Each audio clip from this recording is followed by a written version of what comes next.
سورۃ الانعام کی آیت نمبر 151۔ الحمدللہ وکفی والسلام علی عبادہ الذین اصطفی خصوصا علی سید الرسل وخاتم الانبیاء وعلى آلہ واصحابہ الاتقیاء۔ اما بعد فاعوذ باللہ من الشیطان الرجیم، بسم اللہ الرحمن الرحیم۔ ولا تقربوا الفواحش ما ظهر منها وما بطن ولا تقتلوا النفس التي حرم الله إلا بالحق ذلكم وصاكم به لعلكم تعقلون۔ ولا تقربوا الفواحش، اور قریب بھی مت جاؤ بے حیائی کے کاموں کے، ما ظہر منہا وما بطن، جو ان میں سے ظاہر ہوں اور جو پوشیدہ ہوں۔ ولا تقتلوا النفس التی، اور مت قتل کرو اس جان کو، التی حرم اللہ، جس کو اللہ نے محترم قرار دیا، الا بالحق، سوائے حق کے۔ ذالکم وصاکم بھی، یہ وہ وصیت ہے جو وہ تمہیں کرتا ہے، لعلکم تعقلون، تاکہ تم عقل حاصل کرو۔ سورۃ الانعام کی ان 3 آیات مبارکہ میں اللہ رب العالمین نے 10 حکم بیان فرمائے ہیں، اور یہ نہایت اہم حکم ہے۔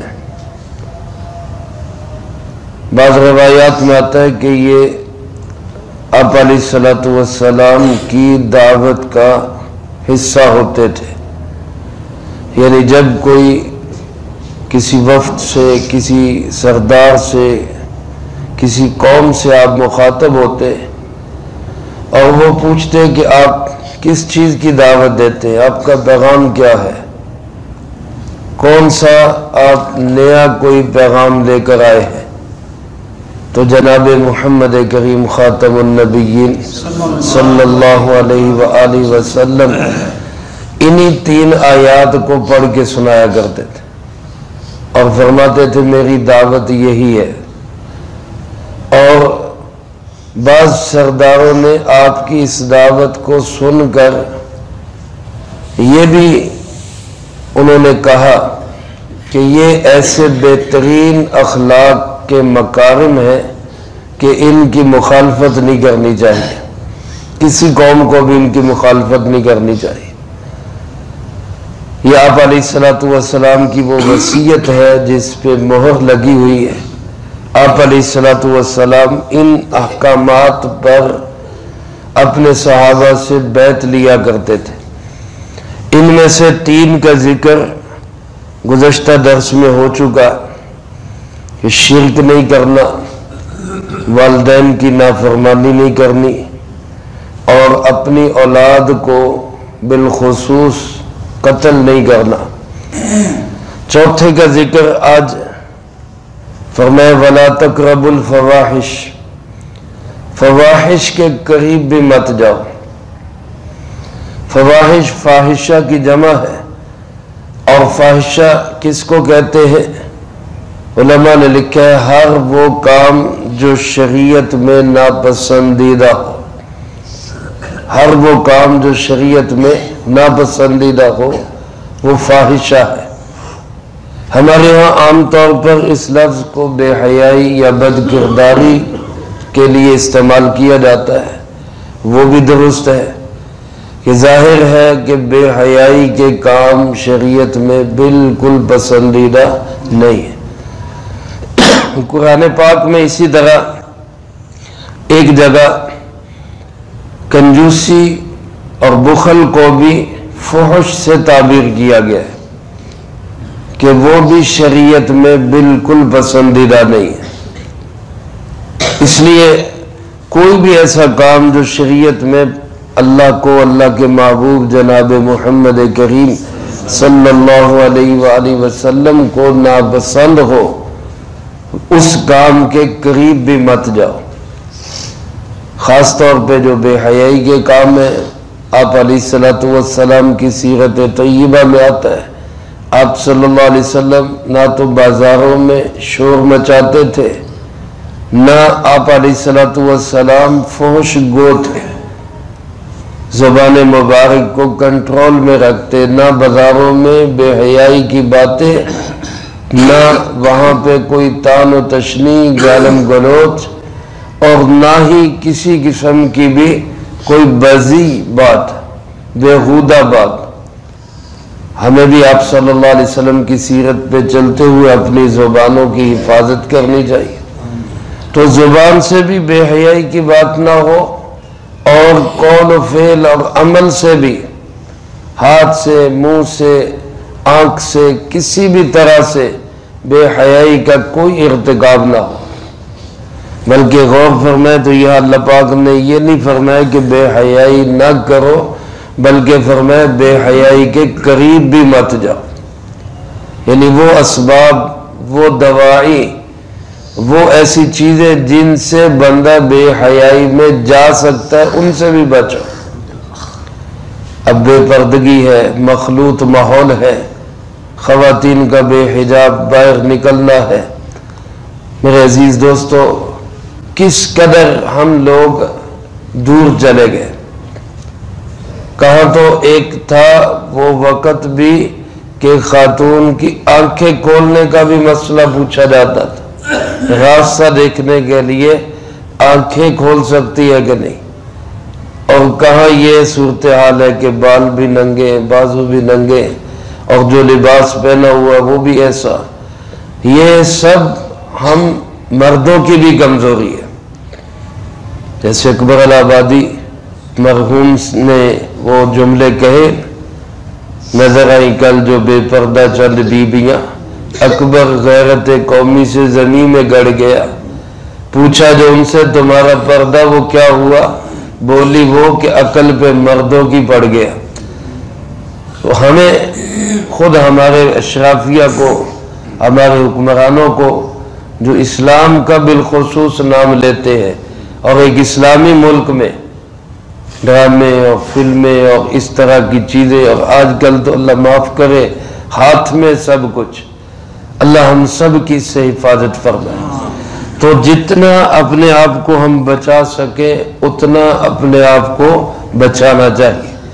اللہ پاک فرماتے ہیں کہ لا تقربوا الفواحش ما ظہر منها وما بطن، جو ظاہری ہو، جو پوشیدہ ہو.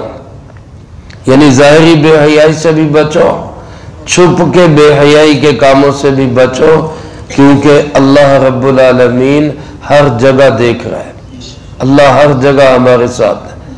اس لیے ظاہری پوشیدہ ہر ایک سے بچو.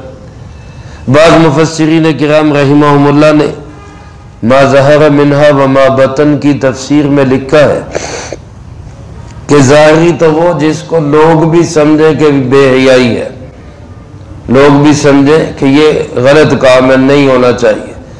اور باطنی وہ جس کو لوگ تو غلط نہیں سمجھ رہے لیکن اللہ کے ہاں وہ غلط ہے، یہ بھی بے حیائی کا کام ہے. اس کی مثال میں حضرت مفتی اعظم پاکستان مفتی محمد شفیع صاحب، اللہ ان کی قبر پہ کروڑوں رحمت نازل فرمائے، انہوں نے فرمایا کہ 3 طلاق کے بعد بیوی کو گھر میں رکھنا یہ وہ بے حیائی ہے جس کو لوگ بے حیائی نہیں سمجھتے لیکن اللہ کی نگاہ میں سخت ترین بے حیائی ہے. جب 3 طلاق ہو گئی اس کے بعد خاوند بیوی کے اکٹھے رہنے کی کوئی گنجائش، کوئی صورت نہیں ہے. اب کہہ دیتے ہیں جی کالا بکرا دے دیں، فلاں نے فتویٰ دے دیا، فلاں نے مسئلہ بتا دیا. جو مسئلہ بتائے وہ بھی غلط ہے اور جو ایسا کام کرے وہ بھی غلط ہے. اس کی کوئی گنجائش نہیں ہے۔ معارف القرآن میں اسی آیت مبارکہ کی تفسیر میں حضرت نے واضح لکھا ہوا، بلکہ علماء نے لکھا ہے کہ ایسی صورتحال کسی خاندان میں پیش آئے تو خاندان کے لوگوں پہ لازم ہے ان لوگوں کا بائیکاٹ کرے تاکہ وہ حرام سے حلال کی طرف واپس آئیں۔ تو یہ بے حیائی کے کام کسی بھی صورت میں اللہ پاک فرماتے ہیں یہ اس کے قریب بھی مت جاؤ۔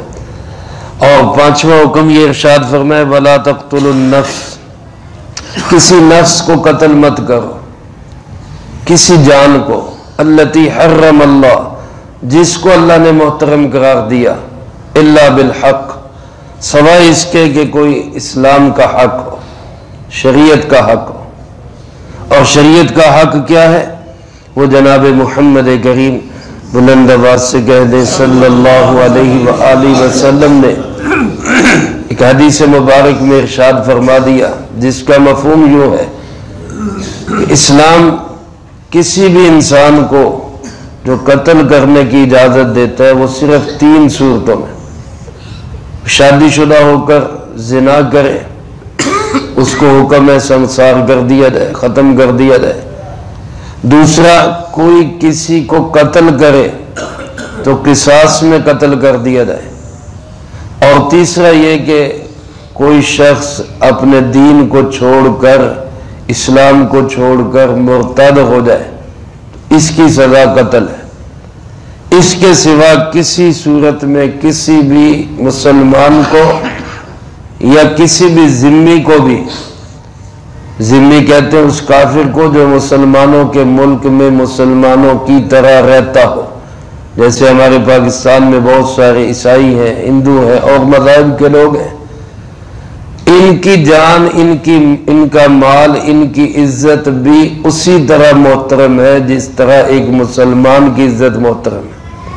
ان کو بھی قتل نہیں کیا جا سکتا، بلکہ حدیث مبارک میں آپ علیہ السلام نے فرمایا جس کا مفہوم یوں ہے جو کسی ذمی کو قتل کرے گا، کسی کافر کو قتل کرے گا، فرمایا بلا وجہ، ایک تو ہے کہ جنگ ہے، حرب ہے، لڑائی ہے، لڑائی میں کافر ظاہر ہے مارے جاتے ہیں، لیکن ایک اپنے ملک میں رہ رہا ہے، پرامن شہری کے طور پہ رہ رہا ہے، تو اس کو قتل کرنے والے کے متعلق فرمایا قیامت کے دن اس کی طرف سے جھگڑا میں خود کروں گا، کیوں قتل کیا گیا اس کو۔ اس طرح اسلام اقلیتوں کو بھی احترام دیتا ہے، اپنے ساتھ رہنے والے غیر مسلموں کی جان کا بھی احترام کرتا ہے۔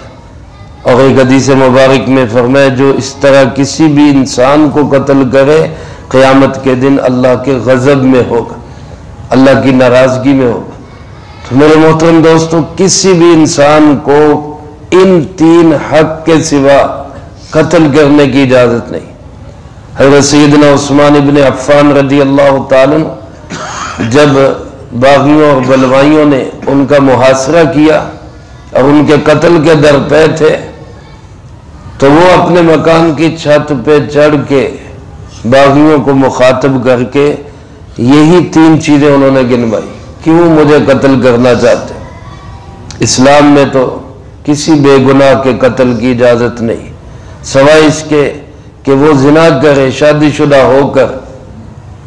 تو میں نے تو اس زمانہ اسلام کیا زمانہ جاہلیت میں بھی کبھی زنا نہیں کیا، اور اگر قتل کی بات ہے تو میں نے کبھی کسی بے گناہ کو قتل نہیں کیا۔ اگر ارتداد کی بات ہے تو رسول اللہ صلی اللہ علیہ وسلم کے ہاتھ میں ہاتھ دینے کے بعد کبھی اسلام کے علاوہ کسی اور مذہب کا خیال بھی دل میں نہیں آیا، تو کیوں میرے قتل کے در پہ ہو؟ تو اللہ پاک فرماتے کسی بھی نفس کو قتل نہ کرو۔ آج میرے عزیز دوستو، مسلمان کا، انسان کا خون کس قدر سستا ہو گیا، چند روپوں کی خاطر ہم قتل کر دیتے ہیں، اللہ ہمیں معاف فرمائے۔ پچھلے دنوں رائے کے قریب 2 بھائی دوستوں نے بیٹ مار مار کے ان کو قتل کر دیا، صرف اس لیے کہ انہوں نے ایک معمولی دکاندار ہو کر کسی چیز کے پیسے مانگے تھے، دوست سے پیسے مانگے، بھائی آپ نے یہ سودا لیا ہے ہمارے پیسے دے دو۔ جھگڑا ہو گیا، اس نے دوستوں کو بلایا، وہ میچ کھیل رہے تھے، آ کے انہوں نے بیٹ مار مار کے دونوں کو مار دی۔ یہ حالت ہے انسان کی اہمیت اور اس کی جان کی۔ چند روپوں کی خاطر دو بھائی قتل ہو گئے۔ میرے عزیز دوستو، اسلام اس کا احترام دیتا ہے، ہر ایک کی عزت کا، ہر ایک کے مال کا، ہر ایک کے خون کا احترام انسانیت کو سکھاتا ہے۔ آج دیکھیں جو انسانیت کے علم بردار بنے پھرتے ہیں، انہوں نے مسلمانوں کے ساتھ پوری دنیا میں کیا سلوک کیا، نہ بچے کو چھوڑتے، نہ عورت کو چھوڑتے، نہ بوڑھے کو چھوڑتے، سب کا خون بہا رہے، اور اس کے ساتھ ساتھ ٹھیکیدار بھی بنے ہوئے انسانیت کے۔ اسلام کی یہ خوبی ہے کہ اسلام میں آپ دیکھ لیں بڑی بڑی جنگیں بھی ہوئی ہیں، لیکن کسی بھی ناحق کا خون کبھی نہیں بہایا گیا۔ آپ علیہ السلام واضح ارشاد فرمایا کرتے تھے، بچوں کو نہیں مارنا، عورتوں کو نہیں مارنا، بوڑھوں کو نہیں مارنا۔ جو جوان بھی جنگ سے پیچھے ہٹ جائے اس کو بھی نہیں مارنا۔ ہاں کوئی لڑنے پہ آ جائے تو مجبوری ہے، پھر کیا کریں گے۔ یعنی یہ ایک طرف اسلام ہے اور ایک طرف یہ مغرب اور امریکہ اور یورپ کا مکروہ چہرہ ہے۔ آج بھی ہمارے بہت سارے لوگ اس مغالطے میں پڑ کے ان کو انسانیت کا ہمدرد سمجھنے لگ جاتے ہیں اور مسلمانوں کو وہ جناب غلط انداز سے پیش کرتے ہیں۔ ہم مسلمانوں کو بھی چاہیے اپنا صحیح اسلام کی جو تصویر ہے وہ لوگوں کے سامنے پیش کریں، اور ادھر بھی ہمیں دیکھنا چاہیے کہ یہ انسانیت کے نام پر کس طرح کا ڈرامہ رچا رہے ہیں۔ اللہ ہمیں اس کی سمجھ نصیب فرمائے۔ اللہ پاک ارشاد فرماتے ہیں یہ احکامات تمہیں دیے جا رہے ہیں، ذالکم وصاکم بھی، یہ اللہ کی وصیت ہے تمہارے لیے، اس لیے کہ تاکہ تمہیں عقل آئے، سمجھ آئے، تم اس کو سمجھ سکیں۔ یہ 5 احکامات اس آیت مبارکہ میں بیان ہوئے، اور 5 احکامات اگلی 2 آیتوں میں ہیں، ان کا تذکرہ انشاءاللہ اگلی فرصت میں ہوگا۔ اللہ پاک سے دعا ہے اللہ مجھے آپ کو سب کو قرآن و سنت کی صحیح سمجھ نصیب فرمائے اور اس پہ عمل کر کے دوسروں تک پہنچانے کی توفیق عطا۔ اللہم لک الحمد کما ینبغی لجلال وجہک وعظیم سلطانک، اللہم لا احصی ثناء علیک انت کما اثنیت علی نفسک، اللہم لک الحمد کما انت اہل، صلی علی محمد کما انت اہل، وافعل بنا ما انت اہل، فإنک اہل التقوی